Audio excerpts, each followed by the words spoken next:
کلام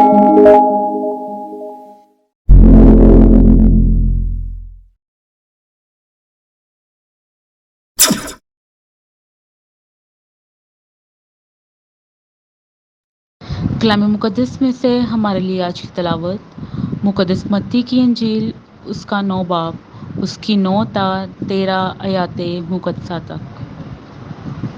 اور جب یسوع وہاں سے آگے بڑھا تو ایک شخص کو جس کا نام متی تھا محصول کی چوکی پر بیٹھے دیکھا اور اس سے کہا، میرے پیچھے ہو لے۔ وہ اٹھ کر اس کے پیچھے ہو لیا، اور جب وہ گھر میں کھانا کھانے بیٹھا تو دیکھو بہت سے محصل اور گنہگار آ کے یسوع اور اس کے شاگردوں کے ساتھ کھانا کھانے بیٹھے۔ فریسیوں نے یہ دیکھ کر اس کے شاگردوں سے کہا، تمہارا استاد محصلوں اور گنہگاروں کے ساتھ کیوں کھاتا ہے؟ اس نے یہ سن کر کہا کہ تندرستوں کو نہیں بلکہ بیماروں کو طبیب درکار ہے۔ لیکن تم جا کر اس کے معنی دریافت کرو کہ میں قربانی نہیں بلکہ رحم پسند کرتا ہوں، کیونکہ میں راست بازوں کو نہیں بلکہ گنہگاروں کو بلانے آیا ہوں۔ انجیل مقدس کے وسیلہ سے ہم سب کی غلطیاں اور خطائیں معاف کی جائیں۔ MC تیری ستائش ہو، آمین۔ مسیح خداوند میں میرے عزیز بھائی اور بہنوں، خداوند خدا ہر روز کلام اقدس کے ذریعے اپنے لوگوں سے بات کرتا ہے۔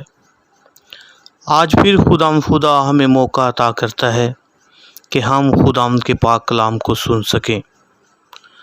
آج کا کلام اقدس جو ہماری توجہ اس طرف مائل کرتا ہے کہ ہم خداوند کے رحم کو اپنی زندگیوں میں دعوت دیں۔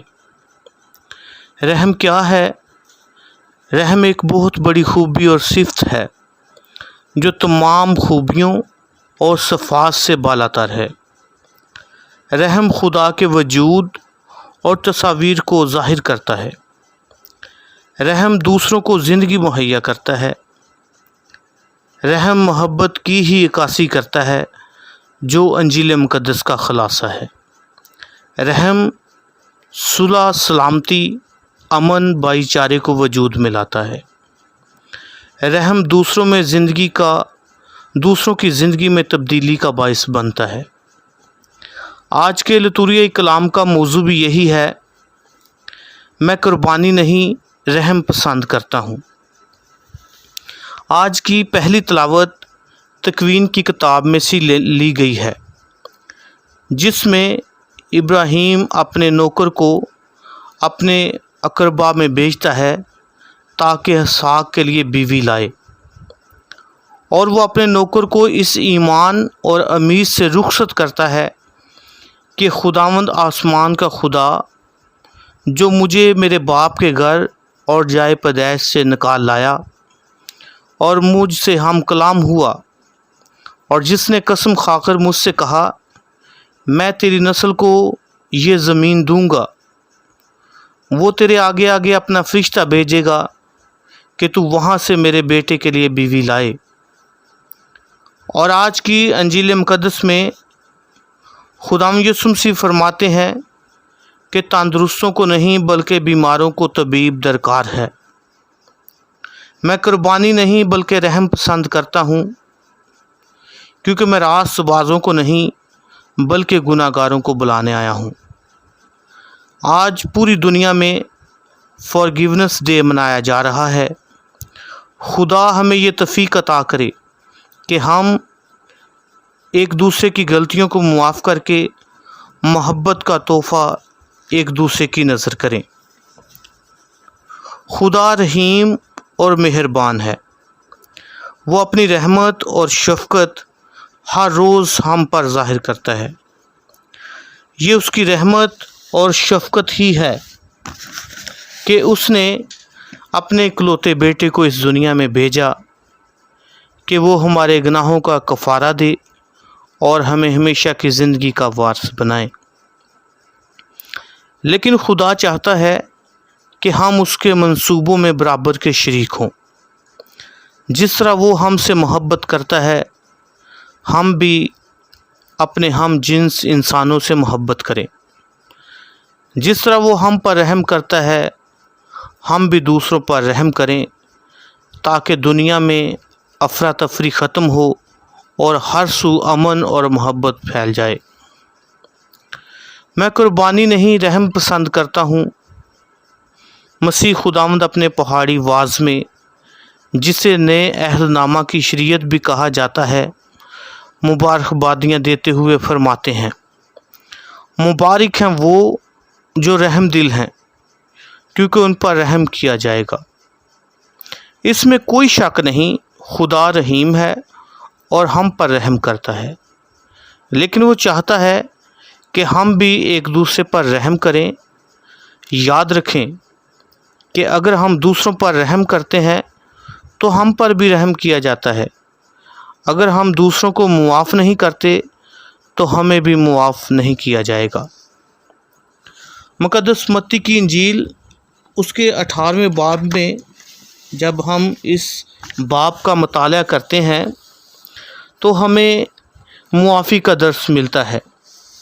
مسیح خداوند فرماتے ہیں کہ آسمان کی بادشاہی اس بادشاہ کی مانند ہے جس نے اپنے خادموں سے حساب لینا چاہا، لیکن جب حساب لینے لگا تو اس کے سامنے 10,000 قنطار کا قرض دار حاضر کیا گیا۔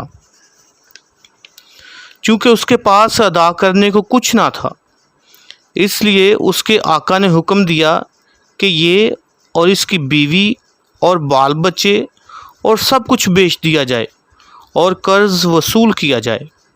مگر اس خادم نے گھر کر اس کی منت کی اور کہا کہ اے میرے آقا، میرے بارے میں صبر کر اور میں تجھے سب کچھ ادا کروں گا۔ اس خادم کے آقا نے ترس کھا کر اسے چھوڑ دیا اور قرض اسے بخش دیا۔ مگر جب وہ خادم باہر نکلا تو اس کے ہم خدمتوں میں سے ایک اسے ملا جس پر اس کے 100 دینار آتے تھے۔ اس نے اسے پکڑا اور گلا گھونٹا اور کہا، اپنا قرض ادا کر۔ تب اس کے ہم خدمت نے گر کر اس کی منت کی اور کہا، میرے بارے میں صبر کر تو میں تجھے سب کچھ ادا کروں گا۔ مگر اس نے نہ مانا بلکہ اسے قید خانے میں ڈال دیا جب تک کہ وہ قرض ادا نہ کرے۔ اس کے ہم خدمت جو کچھ دیکھ رہے تھے نہایت غمگین ہوئے اور آ کر اپنے آقا سے تمام واردات بیان کی۔ تب اس کے آقا نے اسے بلوایا اور اس سے کہا، اے شریر خادم، میں نے سارا قرض تجھے بخش دیا کیونکہ تو نے میری منت کی۔ تو کیا لازم نہ تھا کہ جیسا رحم میں نے تجھ پر کیا تو بھی اپنے ہم خدمت پر کرتا؟ اس کے آقا نے غصے میں آ کر اسے جلادوں کے حوالے کیا جب تک کہ تمام قرض ادا نہ کر دے۔ میرا آسمانی باپ بھی تمہارے ساتھ اسی طرح کرے گا اگر تم میں سے ہر ایک اپنے بھائی کو دل سے معاف نہ کرے۔ جس طرح یسوع مسیح آج کی انجیل مقدس میں محصلوں اور گناہ گاروں کے ساتھ کھاتا پیتا ہے اور انہیں خداوند کی بادشاہت کی خوشخبری سناتا تھا، ہم بھی دوسروں کو معاف کر کے مشعل راہ بنیں تاکہ نفرت کا خاتمہ ہو اور محبت پروان چڑھے، اور خدا ہم کو ایسا کرنے کی توفیق عطا کرے۔ آمین۔